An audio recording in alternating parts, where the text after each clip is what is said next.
कवळ घेता नाम घ्या श्रीहरीचे, सहज हवन होते नाम घे तापकाचे. जीवन करी जीवित्वा अन्न हे पूर्ण ब्रह्म, उदर भरण नोहे जाणीजे यज्ञ कर्म. जनी हो जनी नाम वाचे वदावे, अति आदरे गद्य घोषे म्हणावे. हरिचिंतने अन्न सेवित जावे, तरी हरि पावी चेतो स्वभावे. जय जय रघुवीर समर्थ. हॅलो डिअर स्टुडंट, आत्ता जो तुम्ही श्लोक ऐकला, हा श्लोक घराघरात पूर्वी जेवण्यापूर्वी सर्व लोक म्हणत. तसंच आत्ताही काही घराघरातून जेवण्या अगोदर हात जोडून हा श्लोक म्हटला जातो. आता ह्या श्लोकाचं जर तुम्ही मर्म समजून घेतलं तर ह्या श्लोकामध्ये तुम्हाला असं जाणवेल की सांगितलेलं आहे की जाणीजे यज्ञ कर्म, म्हणजे हा जो आपण उदरभरणाचा जो काही आपण हे करतो, प्रोसेस करतो, ती काय आहे तर एक पवित्र कर्म आहे ज्याला परमेश्वराचा दर्जा दिलेला आहे. म्हणजेच काय, आपण जे अन्न ग्रहण करतो त्या अन्नाला काय करतो आपण, देवाचा दर्जा दिलेला आहे. आणि तुम्ही बघा, बरेच लोकांना तुम्ही बघितलेलं असेल, जेवण झाल्यानंतर ते ताटाला नमस्कार करतात किंवा पहिला घास घेण्या अगोदर ते काय करतात, नमस्कार करून तो घास तोंडामध्ये घालतात.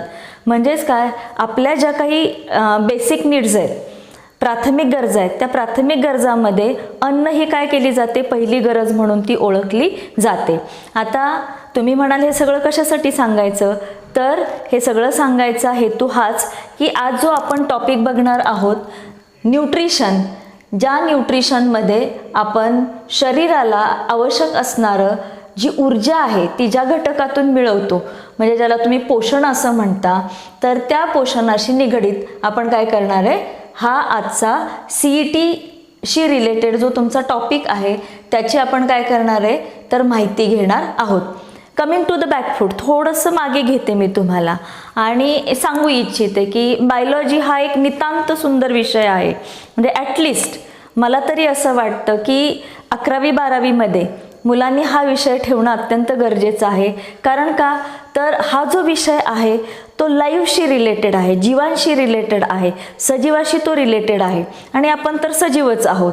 मग सजीवांनी सजीवांची माहिती घेतली तर ती कधीही वाया जाणार नाही. आणि बट ऑफकोर्स तुम्ही जर हा विषय खरंच आवडीचा असेल आणि त्याच्यात जर तुम्ही तुमचं करिअर करण्याचं ठरवलं असेल तर बायोलॉजीमध्ये कितीतरी अशा शाखा आहेत की ज्याच्यामध्ये तुम्ही काय करू शकता, तुमचं करिअर करू शकता. इव्हन तुम्ही इंजिनिअरिंगची जरी ब्रँच म्हटली तरी त्याच्यामध्ये जेनेटिक इंजिनिअरिंग आहे, बायो इंजिनिअरिंग आहे त्याच्यामध्ये. म्हणजे इन्व्हेस्टिगेशनच्या लेवलला जर आपण गेलो तर त्याच्यामध्ये सुद्धा तुम्हाला बायोलॉजीमध्ये काय करता येऊ शकतं तर करिअर हे करता येऊ शकतं. म्हणजे बायो इन्फॉर्मेटिक्स वगैरे जे आहेत चॅप्टर्स त्याच्यामध्ये तुम्हाला. त्यानंतर तुम्ही जर मॅथ्सशी रिलेटेड असाल आणि करिअर वाईज तुम्हाला बायोलॉजीमध्ये करिअर करायचं असेल तर बायोस्टॅटिक्स हा त्या ठिकाणी विषय आहे. फॉरेस्ट सायन्स आहे ज्याच्यामध्ये फॉरेस्ट डिपार्टमेंटमध्ये तुम्हाला काम करता येऊ शकतं. त्यानंतर ज्याला आपण समुद्र म्हणतो, पाण्याशी रिलेटेड ओशियानोग्राफी त्या ठिकाणी आहेत. म्हणजे हे सगळे मी तुम्हाला मोठमोठ्याले ब्रँचेस. पण बायोलॉजी म्हटलं की आपल्या डोळ्यासमोर साधारण एवढंच असतं की आपण काहीतरी ग्रॅज्युएशन करू बायोलॉजीमधल्या विषयामध्ये, किंवा ज्याचे एम्स मोठे आहेत आणखीन ते मेडिकल लेवलला त्या ठिकाणी जातात. अदरवाईज मेडिकलशी रिलेटेड आणखीन कितीतरी बायोलॉजीशी संलग्न ब्रँचेस म्हणजे की लॅब टेक्निशियन आहेत त्या ठिकाणी, नर्सिंग कोर्सेस आहेत त्या ठिकाणी. ह्या सगळ्या आपण काय बघतो तर बायोलॉजीशी रिलेटेड ब्रँचेस असलेल्या आपण बघतो. आणि एकतर खरं तर महत्त्वाचं आहे की सजीवांनी सजीवाशी रिलेटेड असलेल्या ह्या विषयाचा अभ्यास का करू नये, कारण बायोलॉजीचं शिक्षण भावी जीवनातही तुम्हाला आणखीन खूप सारी म्हणजे जी इन्फॉर्मेशन्स आहेत त्या तुम्हाला ह्या सब्जेक्ट शिकल्यानंतर म्हणजे मिळतील. म्हणून ॲटलिस्ट बेसिक नॉलेज तरी आपल्याला यावं म्हणून प्रत्येकाने बायोलॉजी हा विषय शिकणं अत्यंत गरजेचं आहे. आणि दुसरी गोष्ट म्हणजे थोडंसं कसं म्हटलं जातं विद्यार्थ्यांना की कॅल्क्युलेटेड मेथड्स असतात, स्टेप बाय स्टेप गेलं की काही विषयांचा अभ्यास हा सोपा असतो. परंतु बायोलॉजीसारखा विषय जो आहे तो थोडासा कसा आहे, विस्तृत आहे, त्यातले शब्द अवघड आहेत, त्याच्यानंतर डायग्रॅम्स वगैरे तुम्हाला काढाव्या लागतात. मग चॅलेंजिंग काय आहे, मग तुम्ही चॅलेंजेस काय स्वीकारता? मग जर सब्जेक्ट म्हणजे तुम्हाला अवघड वाटत असेल तर चॅलेंज घ्या ना तुम्ही, की मला ह्या सब्जेक्टचं काय करायचं आहे, तर हा जो अवघड विषय आहे तो मला शिकायचा आहे. आणि टू द सिम्प्लिफिकेशन, आता जी नावं असतात, ज्या टर्म्स असतात, मग ग्रीक वर्डवरून डिराईव्ह केलेल्या लॅटिन वर्ड्स असतात, आणि ते जे वर्ड्स आहेत ते आपण पाठांतर करू शकतो, जसे पाडे पाठांतर करतो आपण त्याप्रमाणे. आणि डायग्रॅमच्या बाबत सांगायचं झालं तर काही अगदी आपल्याला एक्झिक्युटिव्ह 3D डायग्रॅम काढायच्या नाहीत. तर जसं आपण म्हटलं की आपल्याला सूर्याचा देखावा, मग त्यातला तो सूर्य, ते डोंगर त्याप्रमाणे दिसावेत, म्हणजे प्रपोर्शनेट डायग्रॅम. तर dear students, nothing is possible, केल्याने होत असतं. आणि it is possible when the efforts are going on and on.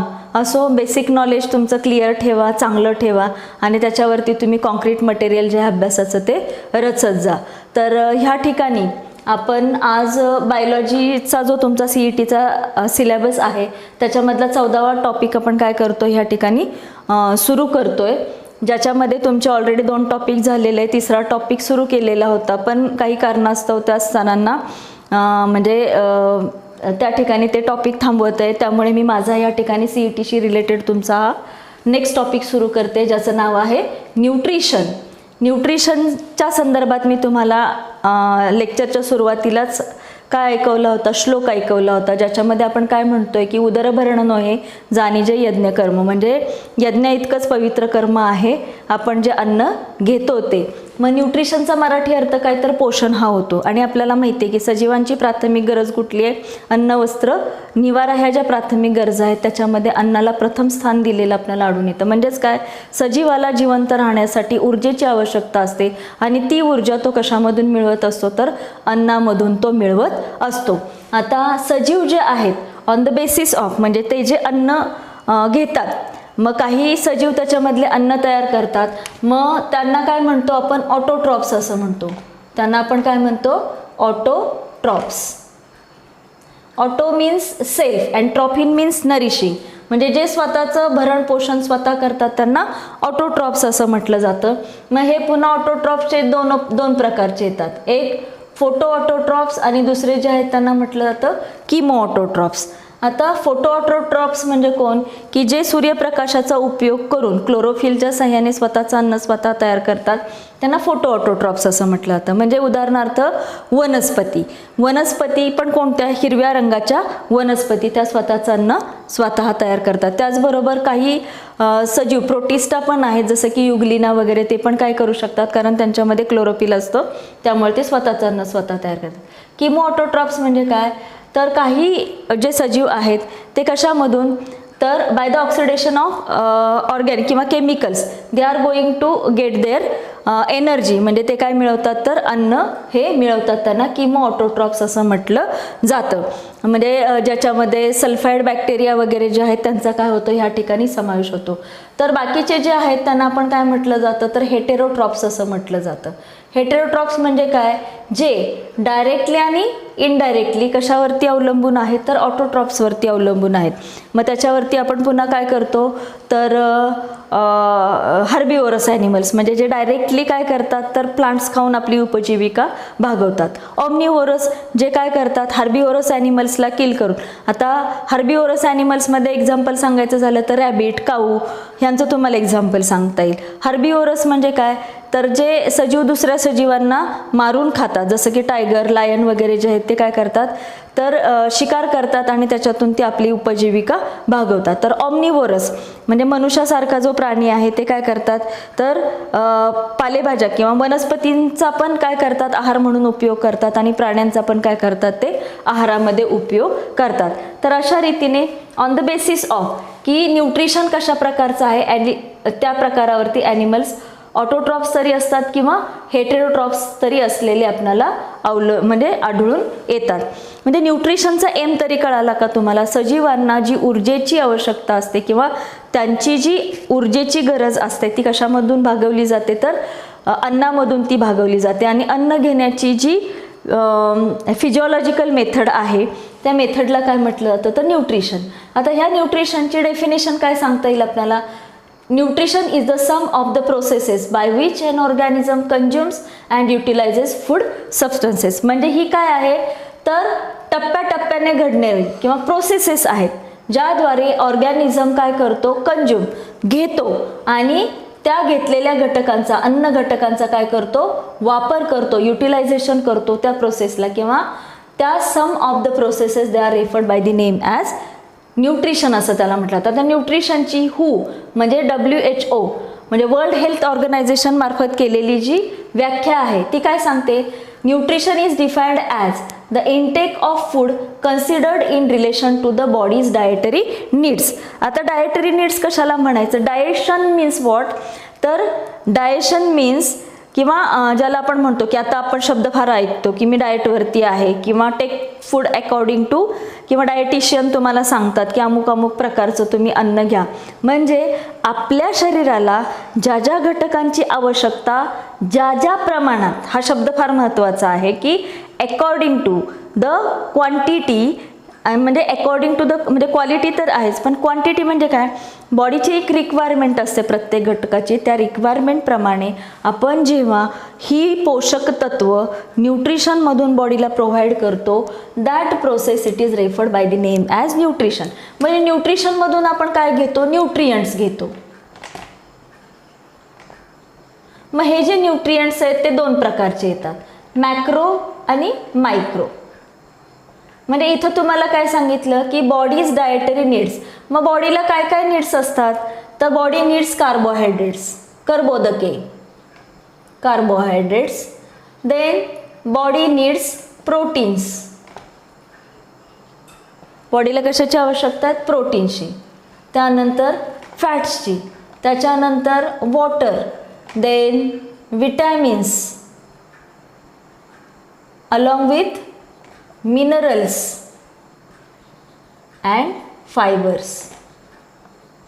हे सगळे घटक वेगवेगळ्या ज्या सोर्सेस आहेत अन्नाचे त्यामधून आपण काय करत असतो, शरीराला पुरवत असतो. मग हे घटक, काही घटक मोठ्या प्रमाणावरती लागतात आणि काही घटक हे कसे लागतात, कमी प्रमाणावरती. आता मोठ्या प्रमाणावरती जे घटक लागतात त्यांना म्हटलं जातं मॅक्रोन्यूट्रिएंट्स. मग कार्बोहायड्रेट्स, प्रोटीन्स, फॅट्स, वॉटर हे घटक जास्त प्रमाणात लागतात म्हणून त्यांना मॅक्रोन्यूट्रिएंट्स म्हणायचं. तर विटॅमिन्स, मिनरल्स जे आहेत ते कसे लागतात, कमी प्रमाणावरती लागतात म्हणून त्यांना काय म्हटलं जातं, मायक्रोन्यूट्रिएंट्स असं त्यांना म्हटलं जातं. आता न्यूट्रिशन ही जी प्रोसेस आहे किंवा न्यूट्रिशन हे जे आहे इट इन्क्ल्यूड्स द प्रोसेसेस, त्या ज्या प्रोसेसेस आहेत त्या कोणकोणत्या प्रोसेसेस आहेत, न्यूट्रिशनमध्ये येणाऱ्या प्रोसेसेस ज्या आहेत त्या आहेत इंजेशन, त्याच्यानंतर डायजेशन, त्याच्यानंतर ॲब्सॉर्प्शन, त्यानंतर ॲसिमिलेशन आणि लास्ट वन स्टेप आहे तिला म्हटलं जातं इजेशन.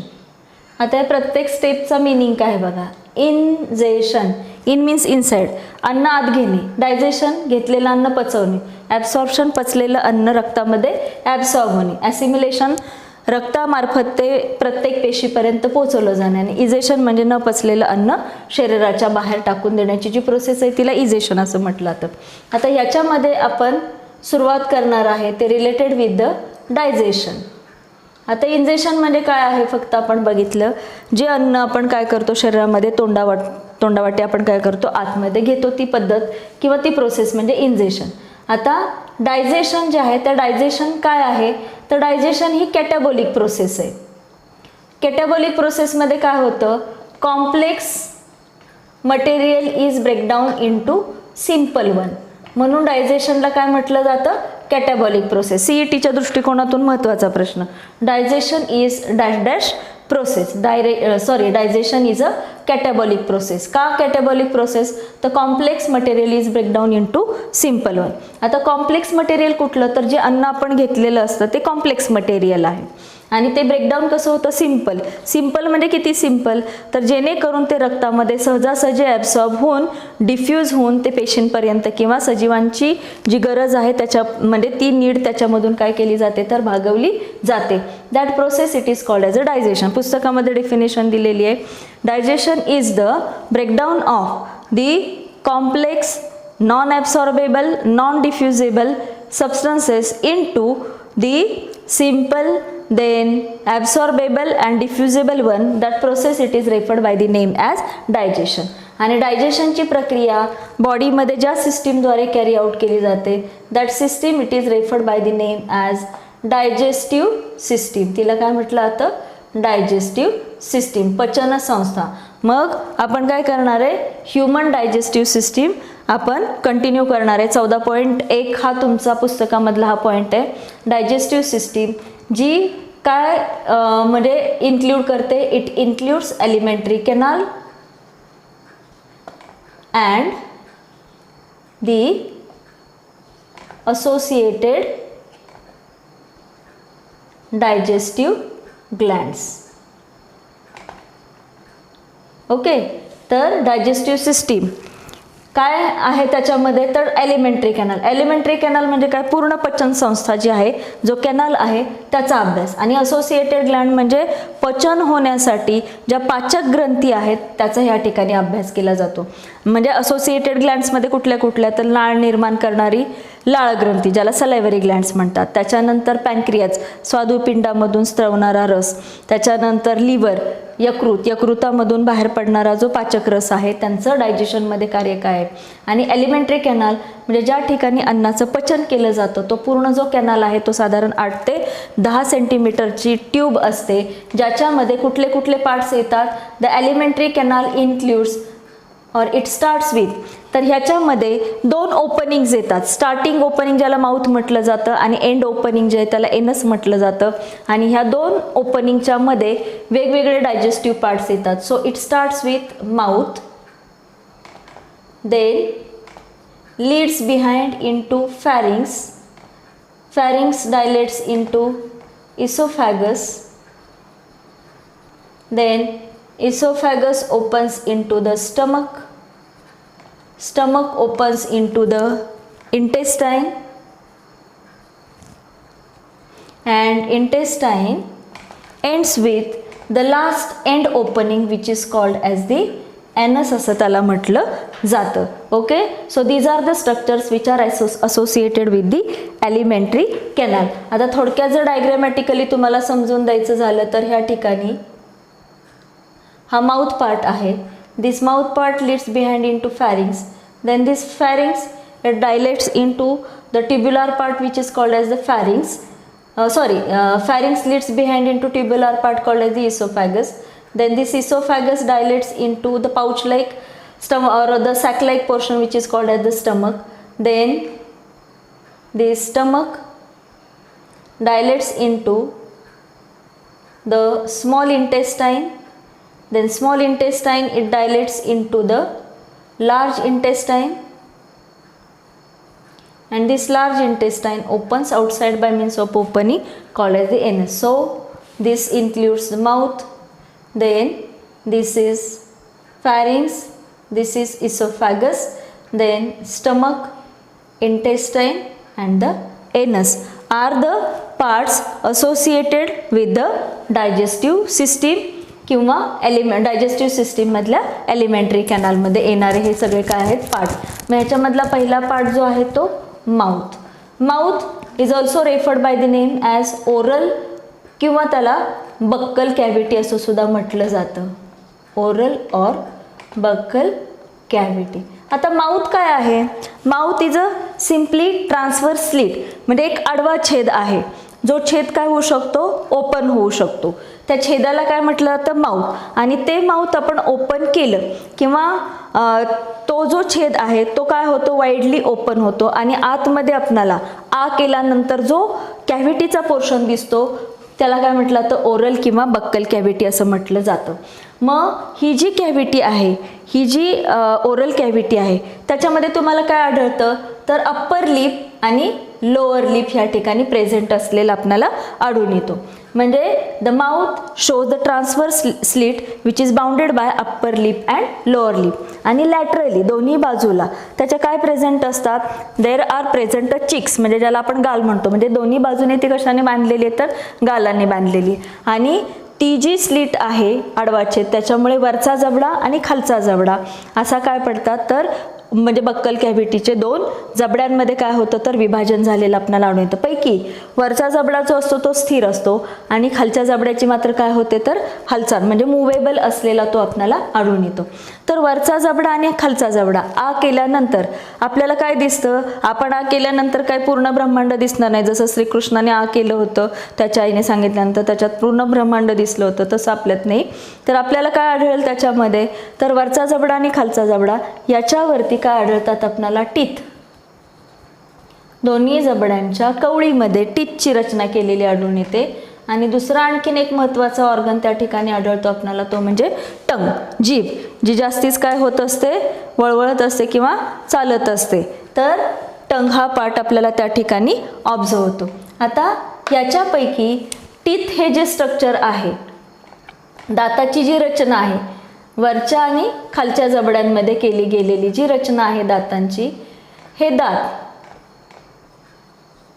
जे आहेत ते आपल्याला कसे आढळतात तर दातांचा जो स्टडी असतो, स्पेशालिस्ट असतो, स्पेशलायझेशन करणारा असतो, त्याला डेंटिशन असं आपण म्हणतो.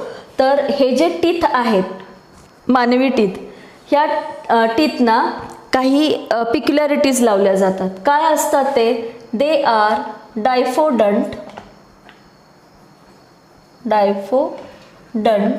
Then they are thecodont and they are heterodont. दात डायफोडंट असतात. डायफोडंट म्हणजे काय, डाय मीन्स 2 टाइम, 2 वेळा मानवाला सेट लाभतो कशाचा दातांचा. पैकी एक सेट जो असतो त्याला मिल्क टीथ असं म्हटलं जातं, जे कसे असतात टेम्पररी असतात, दुधाचे दात, जे वयाच्या म्हणजे जन्मल्यानंतर 6व्या वर्षापासून ते साधारण कितव्या वर्षापर्यंत येतात दात तर they are near about the. तर दात जे आहेत ते आपण काय म्हटलं तर डायफोडंट म्हणजे 2 वेळा तो सेट येतो. पैकी टेम्पररी टीथ जे काय होतात दुधाचे दात ते काय असतात कमकुवत असतात. ते वयाच्या 6व्या वर्षापासून वयाच्या 6व्या महिन्यापासून ते 2 वर्षांपर्यंत ते येतात. त्यानंतर साधारण वयाच्या 6व्या-7व्या वर्षापासून हे दुधाचे दात काय होतात पडतात आणि त्याची जागा परमनंट टीथ म्हणजे ज्याला स्ट्रॉंग टीथ आपण म्हणतो त्यांनी ती जागा घेतली जाते. आणि हे दात जे आहेत ते साधारण वयाच्या 14व्या ते 15व्या वर्षापर्यंत येतात. आणि त्यानंतर वयाच्या अगदी म्हटलं तरी 24व्या-25व्या वर्षापर्यंत काही दात येतात ज्याला विजडम टूथ किंवा ज्याला अक्कलदाढ आपण म्हणतो त्याचा समावेश त्याच्यामध्ये होतो. पण अडल्ट पर्सनमध्ये म्हणजे पूर्ण वाढ झालेल्या व्यक्तीमध्ये जे दात असतात ते दात जे आहेत त्याचा डेंटल फॉर्म्युला जो आहे तो कसा सांगितला जातो तर ह्याच्यामध्ये दात जे आहेत इन्सिजर्स किती असतात 2:2 म्हणजे कनाइन्स 1:1 आणि प्रीमोलार्स 2:2 आणि मोलार्स 3:3 म्हणजे प्रत्येक कवळीमध्ये येणाऱ्या दातांची संख्या म्हणजे वरती हे 8 आणि खाली हे 8 मांडलेले आहेत. म्हणजे काय पूर्ण जबड्यामध्ये वरच्या एकूण 16 दात असतात आणि खालच्या जबड्यामध्ये किती दात असतात तर 16. अशी एकूण संख्या किती 32 असते. मग हे जे 32 दात आहेत हे सगळे एकसारखे नसतात तर ते प्रत्येकाची रचना प्रत्येकाचं दिसणं हे वेगवेगळं आहे. म्हणून दातांना काय म्हटलं जातं हेटेरोडंट टीथ म्हणजे वेगवेगळे ते कशा आहेत स्ट्रक्चर नाही. मग कुठले कुठले दात असतात इन्सिजर्स, कनाइन्स, प्रीमोलार्स आणि मोलार्स. म्हणजेच काय बघा तुम्हाला आठवतंय का शिकलेलं तुम्ही 8वी-9वी मध्ये इन्सिजर्स, कनाइन्स, प्रीमोलार्स, मोलार. पटाशीचे दात, सुळे दात, त्यानंतर उपदाढा आणि दाढा अशा प्रकारची त्यांची रचना असते. मग इन्सिजर किती पटाशीचे दात तर 2:2, कनाइन्स सुळे दात किती 1:1, प्रीमोलार्स किती 2:2 आणि मोलार्स किती तर 3:3. आणि थिकोडंटचं मिनिंग काय सांगितलं मी, प्रत्येक दात जो आहे तो कवळीमध्ये कसा बसवलेला आहे तर प्रत्येकाचं सॉकेट कसं आहे ह्या ठिकाणी खाच असलेली तर ते वेगवेगळं असलेलं आपल्याला त्याला म्हटलं जातं थिकोडंट. मग टीथ कशा असतात ह्युमन टीथ डायफोडंट, थिकोडंट आणि हेटेरोडंट. मग ह्यातला डेंटर फॉर्म्युला हा तुम्हाला जनरली CET एक्झामसाठी किंवा नीट एक्झामसाठी तुम्हाला विचारला जातो, तो व्यवस्थित करून ठेवायचा आहे. आणि त्याच्यानंतर माउथ कॅव्हिटीमधलं मी तुम्हाला दुसरं स्ट्रक्चर सांगितलेलं होतं ते म्हणजे टंग, म्हणजे टीथ नंतर याच्यामध्ये येणारं जे महत्त्वाचं स्ट्रक्चर आहे ते म्हणजे काय आहे, टंग, जीभ. आता जीभ जी आहे ती जर आपण बघितली तर कसं आहे जीभ हे स्ट्रक्चर. आता जीभ बघण्यापूर्वी आ केल्यानंतर टाळ्याचा भाग असतो, पॅलेट ज्याला म्हटलं जातं, म्हणजे वरती जो पोर्शन आहे तो कशाचा पोर्शन, टाळ्याचा पोर्शन म्हटलं जातो. आणि तो थोडासा रेषेदार असतो, कशासाठी, की जेणेकरून अन्न जे आहे ते त्या ठिकाणी घासल्यानंतर त्याला काही इजा होऊ नये म्हणून. तर तो पॅलेटचा रिजन. आणि तळाचा जर पोर्शन बघितला आपण तर त्याच्यावरती आपल्याला काय दिसते, थिक फ्लेशी मस्क्युलर त्या ठिकाणी टंग प्रेझेंट असलेली दिसून येते आपल्याला. जी टंग मागच्या बाजूला कशी असते, ब्रॉड, म्हणजे tongue is somewhat fleshy triangular structure like this.